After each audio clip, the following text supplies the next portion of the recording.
Okay. So, despite what Laura says, I'm both scary and weird. And I've been given the scariest sounding and weirdest topic to talk about.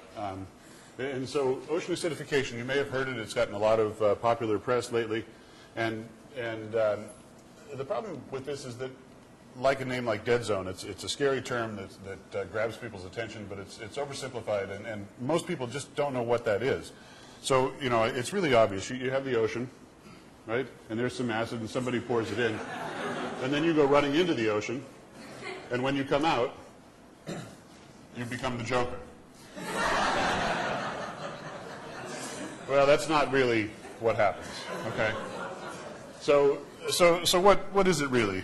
Right, and this is one of these things. This is why people come up with names like ocean acidification or dead zones, because, you know, this is really sort of what it is, right? This is, ocean acidification is the name that us chemical oceanographers have given to the changes in carbonate chemistry and the acid-base balances in seawater that result, and this is important, from the invasion of anthropogenic carbon dioxide from the atmosphere. Okay, now this is really nuanced, and I'm certain that in 10 minutes I'll be able to explain this perfectly to you. And this sort of a thing requires a lot of background, so I'm going to give a few slides on what we know, what we absolutely know. Well, first of all, and many of you have seen this, atmospheric carbon dioxide is higher now than at any point in the last million years. Okay? Now these are some recent measurements. They only go back to 1750. The blue dots here are Charles Keeling's historic measurements from the Mauna Loa Observatory. It's the Keeling curve. It's been smoothed to give annual averages. And then here are some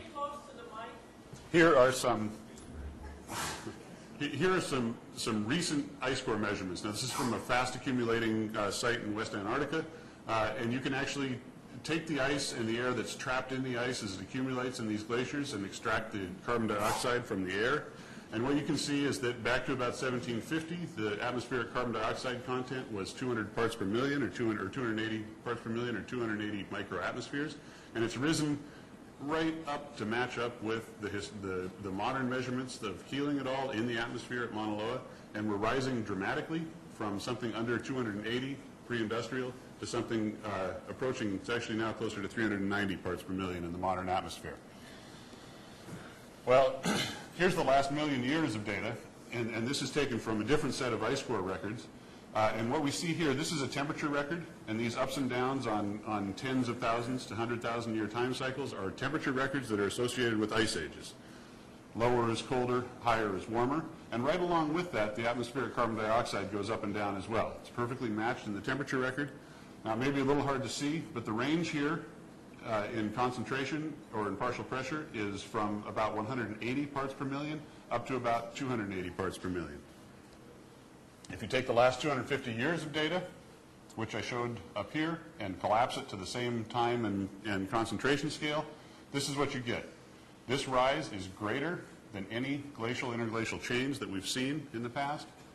The maximum that we're experiencing now is higher than any maximum that we've seen in the last million years, and the rise is far more rapid than anything we've seen. Okay, so it's this dramatic, sudden, large change in atmospheric carbon dioxide. Okay, the next thing we know is that if you raise the carbon dioxide content in the atmosphere, that raises the carbon dioxide content in seawater. So thermodynamics tell us that the aqueous carbon dioxide, the dissolved carbon dioxide in water, is directly proportional by a thermodynamic constant called the Henry's law constant times the CO2 partial pressure. And we don't have a lot of good historical observations that cover the time scale that we're looking at with the measurement precision that we need. But one example is at the Hawaiian Ocean Time Series site. And here's the Keeling curve. These ups and downs are the seasonal breathing in and breathing out of the terrestrial biosphere. But here's the rise that we saw before, and here are the actual measurements of the CO2 content in the water. And they rise right along with it. There's scatter, there's variability, but the ocean is increasing as the atmosphere is increasing, okay? Here's your chemistry lesson for the day. We know that carbon dioxide, when it dissolves in water, forms carbonic acid. It's a fairly straightforward reaction. The aqueous carbon dioxide reacts with the water, forms carbonic acid. When you open up a bottle of soda water and you start to sip it, that little bit of sour taste that you feel on your lips before you drink that, that's carbonic acid that's fizzing out of the water. Carbonic acid can react quickly with other carbonate species in seawater. Carbonic acid can fall apart to form bicarbonate and hydrogen ion, which can fall apart to form carbonate ion and hydrogen ion as well. The hydrogen ion is what produces the pH change that you're so familiar with. But carbon dioxide can actually react directly with other species to consume carbonate ion and produce bicarbonate ion at the same time. And most of what we know now suggests that this is the one that's biogeochemically important today. Okay? Finally, changes in carbonate ion impact the solubility of carbonate minerals. Right? Here's some carbonate minerals right here. For this reaction where you take calcium and carbonate ion and form a solid calcium carbonate, you can define something called a saturation state, where the calcium and carbonate ion concentrations divided by this thermodynamic property of the mineral tell you when precipitation can happen and when it can't. When this ratio is greater than 1, precipitation can happen. When it's less than 1, things start to dissolve. And there's lots of marine organisms that rely on calcium carbonate shells. Calcareous plankton, like these coccolithophorids, which are the basis for the white cliffs of Dover. And then also corals, which are obviously hugely important from recreational and fisheries perspectives. Okay, so here it is. This is the story. Anthropogenic inputs of carbon dioxide into the atmosphere have driven CO2 to levels that are at least 35% higher than anything we've seen in the last million years. Ocean CO2 levels are rising in response to this. Carbon dioxide reacts with water to form acid, and the more this happens, the more corrosive waters become to biogenic calcium carbonate minerals. Okay, how bad is it? Well, ocean pH has decreased by about 1/10 of a pH unit. Now, that sounds like a small number, but it actually corresponds, because pH is a log scale, like a Richter scale or something like that. It corresponds to a 30% change in the hydrogen ion concentration. And if you double the CO2 concentration in the atmosphere, which we expect to happen at least by the year 2100, the change will be about 0.3 pH units and a doubling of the acidity. Ocean carbonate concentration has fallen in the same time frame by about 20% and will fall by nearly 60% in a doubled CO2 world. We're a little bit uncertain about the direct effects of hydrogen ion, but the carbonate ion change has some obvious implications. Now, there are a lot of experimental results out there. This is just a short sample of them. These are experiments performed with a commercially important mussel and oyster species, which both form calcium carbonate shells. And what people did is they elevated the CO2 in these experimental conditions, which drove down the carbonate ion, and they measured the shell growth rate. And as the carbonate ion dropped, because the PCO2, the CO2 content rose, their shell growth rates dropped. Right? So commercially important species that form shells are starting, could be impacted, and at this doubled CO2 atmosphere condition, there's a 25% decrease in the shell formation rate for the mussels and a 10% decrease in the shell formation rate for oysters. Model results suggest this is going to be significant in the open ocean in the future. Now, this is the saturation ratio for aragonite, which is the carbonate mineral that coral reefs are formed from.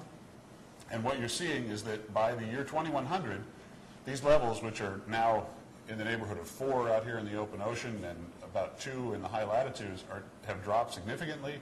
And the coral experts say that you only get marginal coral growth rate by the time you get down here around 2.5, and corals can be extremely impacted. If you look, for example, at the Hawaiian system, corals are expected to be extremely impacted by these changes by the year 2100.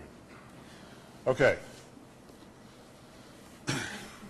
This is why it's difficult to talk about this. It's very hard to mimic these conditions experimentally. Even though this is the fastest change that we know of in the geological record in carbonate chemistry conditions, our grants typically last 3 years. It's pretty hard to do a century-long experiment with a 0.3 pH unit change when you've got to get an experiment done in a year and a half or so. pH, which everyone knows is related to the acidity. I mean, you just have to go out into the swimming pool store and buy a test chemistry kit is a really problematic measurement. It's one of these things that is the worst combination of easy to measure, but easy to measure wrong. It's very hard to measure it as well as we need to, especially in ocean water, and especially for the expected signals that we're going to see. On top of that, for ocean pH conditions, we don't have any direct evidence that the changes in hydrogen ion that we expect to see are going to impact these organisms. So this is sort of the dust that gets kicked in your eyes when people talk about ocean acidification. Oh, the pH change is small. Oh, it's variable anyway. You know, none of these guys can measure it well enough to know what they're talking about. Okay, so pH is difficult, and that always gets discussed when this sort of thing goes public. Finally, the ocean's carbonate chemistry is just naturally variable. As Jack showed with the oxygen data, there are natural variations in chemistry that can push you towards low oxygen, or in this case, corrosive conditions. And this is also tossed out there as, oh, the ocean does all sorts of things on its own. In a natural sense, these little changes don't matter. Well, I'm going to show you from some Oregon coast results that it doesn't look like that makes things better. Okay. So how does the Oregon coast and CEOAS specifically fit into this picture? Well, Jack did some beautiful animations of the upwelling process that brings nutrient-rich water up onto the shelf, which is also naturally rich in carbon dioxide for exactly the same reasons that it's low in oxygen. Respiration processes produce carbon dioxide, they consume oxygen. This water that has high CO2 pushes the chemical conditions towards corrosivity with respect to these carbonate minerals. Now, this is some data that we collected in 2001 in a project that Jack led, that we did a series of cross-shelf measurements in the Central Oregon coast. Here's one down off Hecate Bank at Cape Perpetua. This red line shows the position of the survey. Newport is up here. Down here is, I believe, Florence, just to give you perspective. And what these are measurements of the CO2 content of the water. These were made with instruments that we developed here at Oregon State, and really nowhere else in the world can make this type of measurement. What I'm showing here is the position of a towed vehicle that's gone up and down through the water column across the shelf here at Cape Perpetua, and the color represents the CO2 content of the water. Now down here, this is microatmosphere. It's the same number as a part per million. What you can see is that these waters, both the upwelled source water here at the shelf break and the water that's up on the shelf, are very high in CO2, higher than doubled atmospheric CO2 concentrations. One thing I want to point out here, just to blow the horn of CEOAS a little bit, is that these are not connected lines. These are actual individual measurements. They're dots that are so close together that you can't distinguish them. In this set of measurements, which took about a day and a half to accomplish, there are about 200,000 observations of CO2. For historical context, many of you probably remember the GeoSex program, which was a global survey of the carbonate chemistry in the ocean in the 70s. There are more CO2 measurements in this day and a half than there were in the entire GeoSex program. Now, our publication rate needs to catch up. But the point is that we're making probably the most detailed measurements of carbon dioxide chemistry anywhere in the world, and we're doing it in an area that looks like is very impacted by natural corrosivity. Okay. It's not all natural. And here's the kicker. There's a little bit of extra carbon dioxide in that upwelled source water that came from the atmosphere. We can calculate that with tracer calculations and knowing something about the thermodynamics. And if you look at this water, so here's the density surface here. This blue water is this cold, dense, nutrient-rich water upwelling onto the shelf. This is from down here at the Oregon-California border. So here's this water. It's got very low aragonite saturation. 1 is the threshold. Where water is below 1, shells will start to dissolve. Okay? And what you can see is that this water that's normally deep in the ocean interior is right up to the beach during upwelling conditions. What we found is that the dissolved carbon dioxide and the PCO2 that's in this water is naturally right up next to this threshold, this saturation threshold. And there's a little bit of extra carbon dioxide that has come in from the atmosphere, and that's pushed us across this line. Okay? So the natural variability puts us up to the edge, and the anthropogenic signal pushes us across. Variability does not make an increasing trend less important. Okay? And here's a map of the saturation depth along the entire Pacific coast, and what you can see, these are the depth contours. Now, for reference, the depth of the shelf break is about 200 meters, and everywhere along the shelf from Baja California to Vancouver Island, the depth at which aragonite becomes undersaturated is shallower than the shelf break. Shelf waters are undersaturated with respect to this important biogenic mineral along the entire west coast during upwelling season. Okay, is there more to it than just rising CO2? And the answer is yes. For those of you who've been following the not quite dead yet zone hypothesis or issue, the first big releases about that were about the conditions in 2002, and so I like to call this the year before hypoxia happened for the first time. So this is from data from the same 2001 cruise, and here, this red line, here and here, is this hypoxia threshold that Jack talked about in the last talk. And what you can see is that in May, we have some hypoxic waters, along with some high CO2 conditions. By the time we get to August, which I guess the label got lost, by the time we get to August, the hypoxic conditions are far up in the water column and span almost the entire shelf. All of these waters here, below this line, are below the hypoxic threshold, and they do, in fact, reach to the 0.5 extreme hypoxic threshold in certain places. Along with that, you can see that the carbon dioxide content has risen dramatically between May and August, and that's also driving increases in corrosivity. Now, the reason for this is because the degradation of organic matter that's produced by the high productivity of the blooms in our system consumes oxygen, drives carbon dioxide up. And if this is a trend, as Jack has suggested, and as the data that he and Francis Chan and others have shown suggest, then what's happening is that the corrosivity is increasing along with the hypoxia, and these conditions are going to probably intensify. Okay, so it's all doom and gloom, right? Is there any good news? And the answer is maybe, but maybe it's not the kind of good news that you'd hope for. The best news is that there are some organisms that live in low pH corrosive environments like mudflats and tide flats that grow calcium carbonate shells and seem to be able to cope with seemingly corrosive conditions. Freshwater mussels have calcium carbonate shells, and typically fresh waters are undersaturated with respect to aragonite, particularly in our coastal rivers. So maybe there's an adaptation strategy that these organisms have taken, and maybe we're going to learn something about that by studying this system. The second one, which is sort of a good news, bad news, we're getting hit with these conditions now because the natural conditions have pushed us close to the thresholds. And we're giving this sort of really unique opportunity.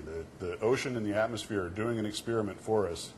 We know it's happening, and maybe what that's going to allow us to do is study this particular environment and give us some insight in how the future ocean conditions are going to change in response to the longer-term century-scale changes we predict for the open ocean. Okay, so that's what I have to say about that. Ocean acidification, it's happening. We need to come up with a different name, but, the changes in ocean corrosivity with respect to biogenic materials as a result of anthropogenic CO2 invasion just doesn't have the punch that ocean acidification does.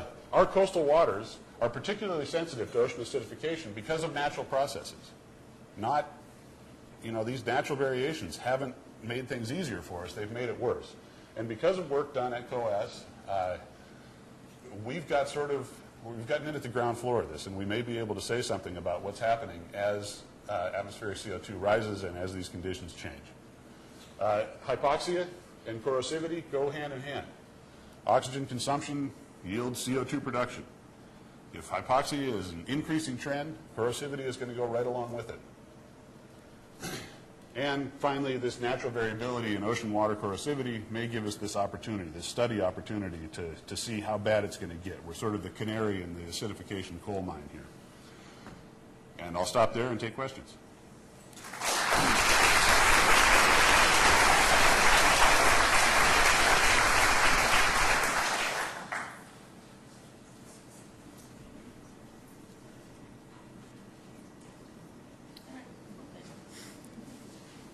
What is the sedimentation record for the last 1 million years? There are changes in the planktonic assemblages. Now, the variability, although the variability is high in the last million years, it's all in a low CO2 world.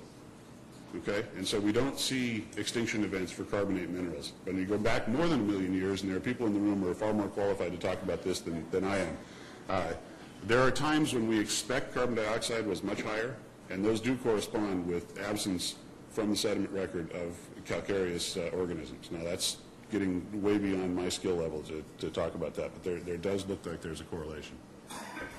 Kurt?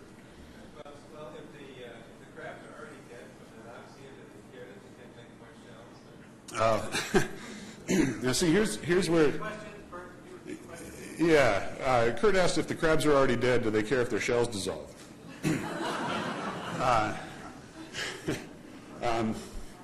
Yeah, probably not. And this is why this is a horrible problem to talk about in sort of a general setting.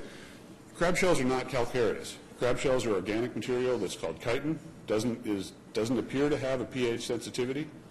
However, many crab larvae, including Alaska king crab larvae, have a calcareous phase in their early development that appears to be very susceptible to changes in ambient water chemistry. And along those lines, there appears to be a crash in the oyster hatchery business on the Oregon coast right now, and it's because the juvenile oysters form a shell that's very dissolution susceptible before they settle. And so the hatcheries are growing juvenile oysters that feed, they grow, they don't grow a shell, and they don't survive.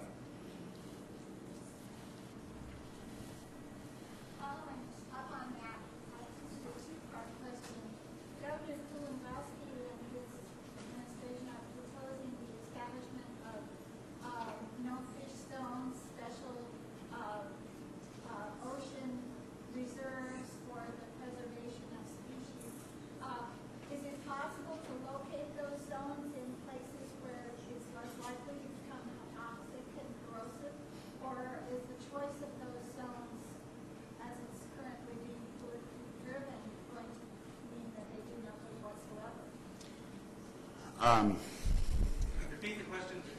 Okay, so no.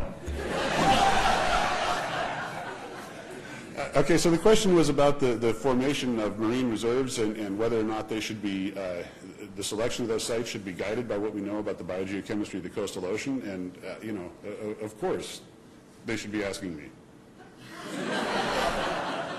No. I mean, I think that's an absolutely that's a great question, and the problem is that we do know something about the patterns and variability and of where these conditions are the most intense, and it's because of these studies in the last few decades off the Oregon coast that we can do that.